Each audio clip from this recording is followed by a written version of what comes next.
Good morning, guys and ladies. I assume maybe there's one lady except for Angus. Good morning to you. I'm gonna be talking to you guys about IEO and how to leverage your IEO experience through your college admissions, and maybe not only in college, maybe in your career. So first of all, I want to say why you might want to listen to me. I am currently a UCLA student. I went on a study abroad at Hong Kong University. I'm studying business economics. I have gone to different programs. Some of them are in Harvard, in Yale, and in University of National and World Economy in Bulgaria, which I'll talk a little bit more later. And that was all about me. I am currently leading the team of Bulgaria for the IEO, and I'm going to share all of my expertise with you. First, let us get some background on the IEO and have a better understanding of how we stand against other Olympiads. So we're gonna have how long each one has existed. So the IEO has been existing, living for the past 8 years, and comparing it to the big names like the International Math Olympiad, International Chemistry Olympiad, and Physics Olympiad should be like a good cornerstone. So the IMO has been here for 67 years. I'm not kidding. This is information from Wikipedia. The Chemistry Olympiad has been here for 58, and the Physics Olympiad has been here for 57. So it is fair enough to say that we're still an infant. We're not even a teenager at the IEO. So it is very possible that if you talk to someone, perhaps maybe your friend or a college professor or a professional, you're gonna say the IEO name, and he's gonna look at you with his like big eyes, not knowing anything, because the IEO is not so well known, at least not yet. But what can you do if you're at an interview or like an oral presentation, you're presenting the IO to your friends, to a professor? I'm going to tell you what I normally do to show them and make them understand the significance of the IO. So you see their eyes, you see they know nothing. You start, okay, do you know the International Mathematics Olympiad? Do you know the Physics Olympiad? Do you know the Chemistry Olympiad? They say yes. Great. First step achieved.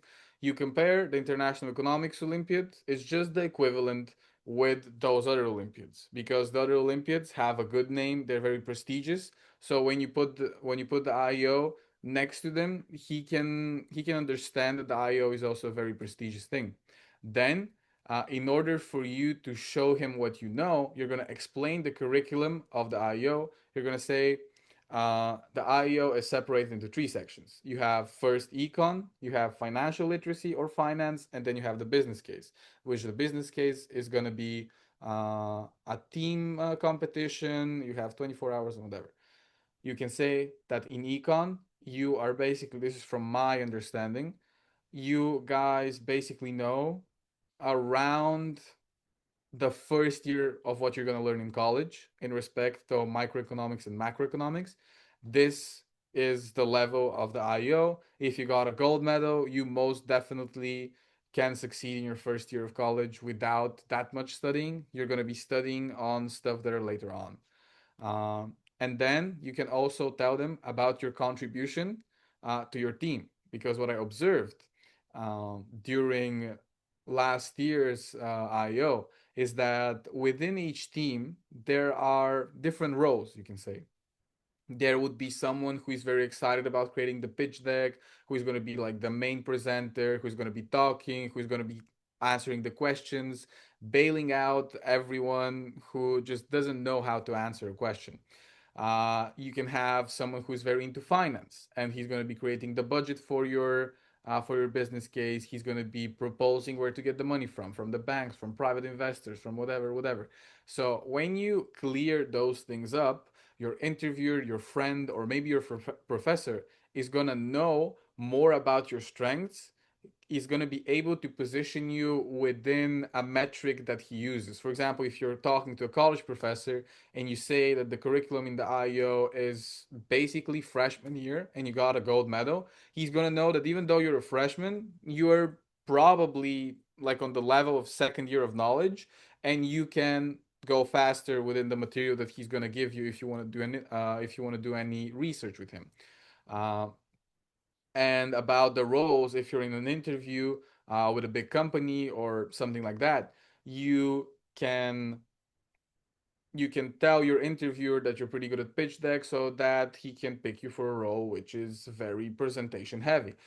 He can pick you for a role which is for creating finances or budgets, or even for if you are trying to apply to a university club, they can pick you to be the treasurer or stuff like that. So you can leverage those things that you have done within the Olympiad to give you to basically give you a name of someone and what you can do. So now, but what about the colleges? I'm going to tell you first what I understand about colleges and admissions, and this is a subjective opinion, so you should be wary of that, and it might not be 100% true. But as a person who has applied to both America, I have applied to the US and Canada, I have applied to Europe, and I have applied to Asia. In Asia, I have applied to China and Hong Kong. I can tell you, I think that the US really puts emphasis on your strong personal story, your narrative, and the direction that you're going with your story. While Europe and Asia is more focused on your academic skills. It is great that with the International Economics Olympiad, you can fulfill both of those requirements. Your strong personal story can be really elevated because you went to the International Economics Olympiad, you discovered that you really like economics, you got a very good medal, you found very cool international friends, and now because you thrived in a very international place, you would want to go to a very international college where you can meet all types of people and then make connections from all over the world. And if you're going to a European or an Asian college, they would just love your medal or your participation. Because even if you didn't get a medal in the Olympiad, you have to understand that you're still pretty exceptional. The fact that you're going to the Olympiad means that you are the top five people in your country from probably ninth to 12th grade, which are trying to learn economics.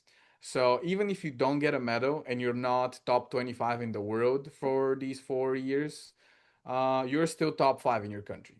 Think of that. And you can also showcase your maturity and growth over time. If you, for example, are a person who went into IEO in 10th grade. And now you have your medal or you have your participation and you want to use the name. You want to say, okay, I have been in the Olympiad. I want to create a club in my school that is going to be centered around economics, that is going to be teaching kids economics and preparing them for the Olympiad or for all of the competitions in my country, which are going to lead into the Olympiad. So you can show how you build upon each of the steps that you have taken, and then you continue and grow. But yeah, as I said, IO is a great achievement, and it should be a part of your resume, but it shouldn't be the only thing. And IO is not the peak of your life. It's like a stepping stone that you're gonna build off of. So have a couple of ways that I want to tell you how you can leverage your IO experience and ways that I wish I could have done when I was 11th grader, for example. But the IO is going to be useful and should be on your resume for the next 5 years, probably. Like, that's a rough amount. Like, you can say, I was in the team, I went to this place and that place, we did this and that. So, for a good 5 years, you're gonna have the IO on your resume. Then maybe you're gonna become the CEO of Goldman Sachs, or you're just gonna become a big private equity investor. So you're not even gonna be needing to send the resumes. So from that point on, it is what it is. But the ways you can leverage your IEO experience and the ways that I have thought of are a couple. First is the route if you want to go more into education, if you want to pursue research, and if you want to uh, go into academia. My advice, if you are a 12th grader, you finished your IO participation and you're going off to college now, and you're thinking, okay, should I do research? Should I do internships? Whatever. What you should do, in my opinion, is you should go and talk to the professors.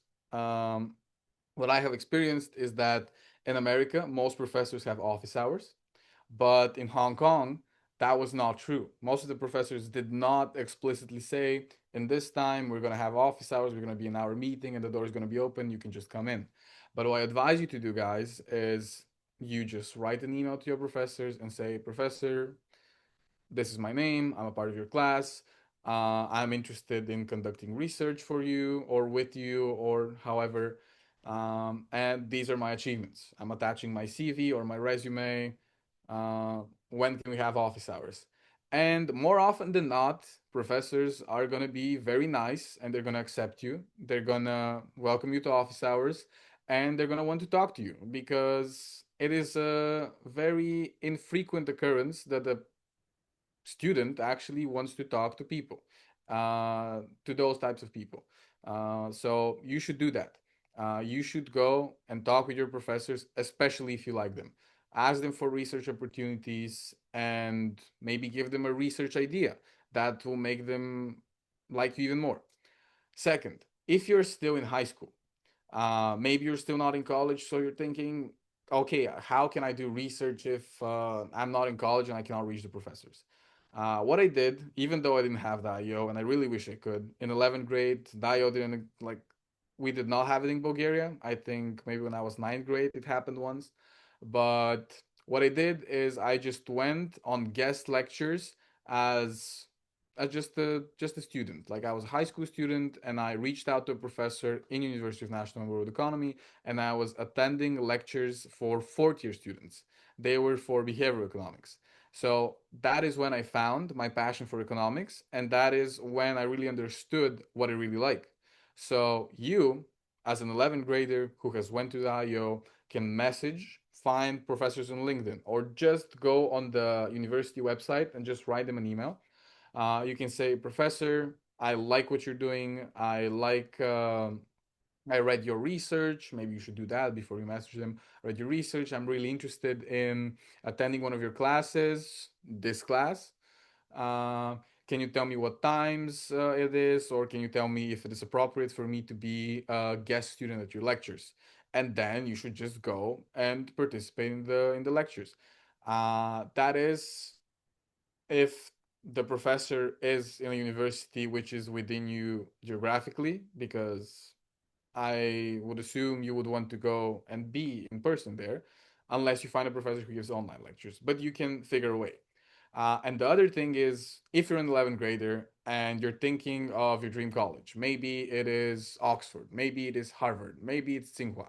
So if you find that these schools, I'm not sure for Tsinghua, but Harvard and Oxford have summer schools, you should apply there. Using the IEO name will help you get admitted to these programs and will probably boost your chances of getting financial aid, which might be harder for some of these programs because they're not that well financed. So it might boost your chances. So you go to this university, you see whether it's actually your dream university, you see the country that you're going to. Because if you're not from this country, you might have a different perception about how your life is gonna, like how your daily life is gonna be within the university. So you go there, you see the university, and you're like, okay, this is great, but I don't think this is for me, or I don't think that I like this country, I don't like this university, I might try to apply to another one. So this is gonna show you whether your perfect reality in your mind is actually the truth. And it is gonna give you time, it is gonna give you some leeway when you're applying to not just go and waste a year of your life in the university that you don't want to be in. Third, if you want to go on the business side or on straight up going into corporate, you can definitely find internships. Uh, we are going to be working probably in the future to bring companies in the IO to make your internship opportunities easier. But currently, you can definitely message people from companies or like smaller companies, even message them on their media emails or find someone on LinkedIn. And then reach out, say I want to do a free internship where I want to learn. Is this possible in your company? And then you can just start enriching yourself and understanding whether you would actually like to work in this. First of all, in this general direction. For example, if you get an internship in a bank and you don't like it, you might not want to be an investment banker, you know? So you're going to understand more, and you should do it as early as possible because that is going to give you an advantage to the other people who still don't know what they want to do. And finally, you should definitely start building something if you're into that. If you want to build a startup, or if you want to start networking, build an NGO, do something. It is definitely going to be helpful. On the networking part, I strongly advise all of you guys to try and connect with other people from the IO. I am open to helping and like connecting you with people from different countries. I'm always gonna text Ferrangis. I'm gonna ask her who is that country's representative. We have this guy who's gonna go to somewhere and wants to meet the IO representative in that country. You're always gonna have a friend, and also the people in the International Economics Olympiad are gonna be probably as smart as you, and some of them might be smarter in some ways. You might be smarter in other ways, so you can find yourselves, you can talk to each other, and you can bond over this experience that you guys have together, and create a good relationship, and then you can start something. Like you can even start you can even make a startup which is tech based in this day and age from two different countries. Who says that you can't? So you can start building, and if you're going to maybe investors or anything, you're already gonna know how it feels to present in front of a big crowd. You're gonna know how hard it is and how nerve-wracking it is. So you're gonna be more prepared. You're gonna be able to create a financial plan, and you will know that it's probably not gonna happen, but you're gonna be able to present better. So yeah. But what if your country doesn't have a team yet? That is where the IEO's Winter Challenge and the Essay Challenge come in place, because they are still they're still under IEO. So both of these things can give you medal, can give you awards, and can give you something to put on your CV. So for example, let's say you were the sixth person in your country and you couldn't get into the team, but then you went to the Winter Challenge and you got a gold medal. That still is a good spot to be in, because when you present yourself, you can say, "Oh yeah, I just had a bad day. I just couldn't get into the team. I still won a gold medal on the Winter Challenge. I am still pretty good, and people are still going to respect you and understand that you are coming from a very you're very well educated in this sphere of econ." But yes, guys, this is basically what I wanted to say. And I want to give you some recommendations of economics games that I play and games that I have given to my brother to also learn econ. He's a seventh grader. First, I have a macroeconomic theory game. It is called The Fiscal Ship, and the macroeconomics of the US. You can learn a lot about bills that are passed, and they do update it regularly, frequently. It is a free online game, so you can just Google it and find it. And they have, for example, you can try and see how Trump would try to uh, move the country around, what bills he would like to pass, and stuff like that. You will learn some macro theory in the process, but you will have fun, I think, while playing. It is a pretty slow game though, so if you're more into fast-paced action, I have another thing for you. There are business simulators. They're basically MMOs, massive multiplayer onlines. I'm currently playing Vertonomics. I've been playing for a couple of months. You just create a company and you try to make money. You have a couple of chats, I think, in both of those games, which are open for you to try and sell your stuff. And it is gonna create. I'm playing Vertonomics. I think it's paid. I don't remember if I paid, but something like $5 or something like that. And you can try and see. if you can actually build the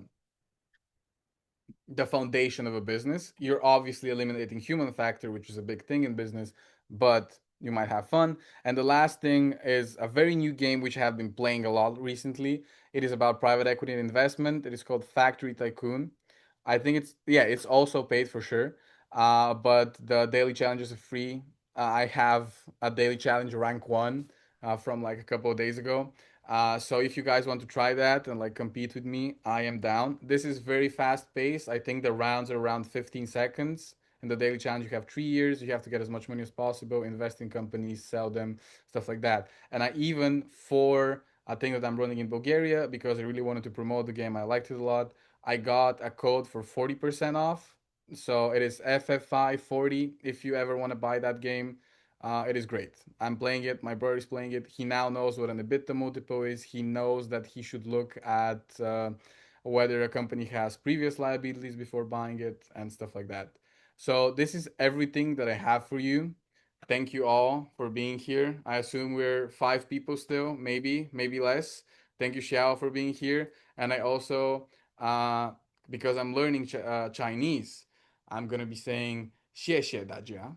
Thank you, everyone. Yeah. If you have any questions, please shoot them out right now. I am able to talk. I have time. If you cannot think of a question right now, I can leave my Instagram or something so you can reach out to me. But yeah, thank you, everyone. Thank you very much. So, does anyone have some questions?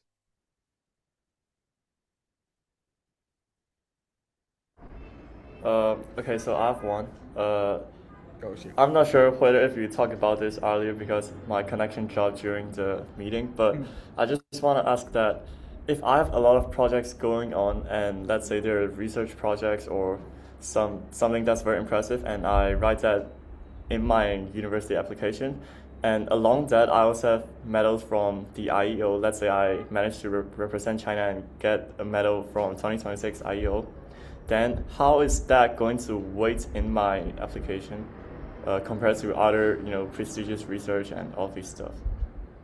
So, look, Xiao, I think most of college applications, for example, in the US, I think is mostly a gamble. But you never know what is going to happen. I think you should try to put both. You should put both. You should put more emphasis on the thing that you liked more and that you think is more representing what you want to do in the future or where you learn more. For example, in the IO, if you just had very good experience, you also learned a lot of things, you managed to connect with many different people, well, that might be a better essay if you have to put essays. But if you have already written an essay and you have an awards section, you should definitely write all of your research in your awards section and maybe put the IO a little bit lower because the people that have read your application already know about it. That Thank is you what I very think. much. Yeah. I'll keep that in mind. Yeah. So if anyone else has a question, I will be I'm ready to answer. If not, you guys can find me on LinkedIn or you guys can find me on Instagram, but I'm always open to answer any questions if you guys want.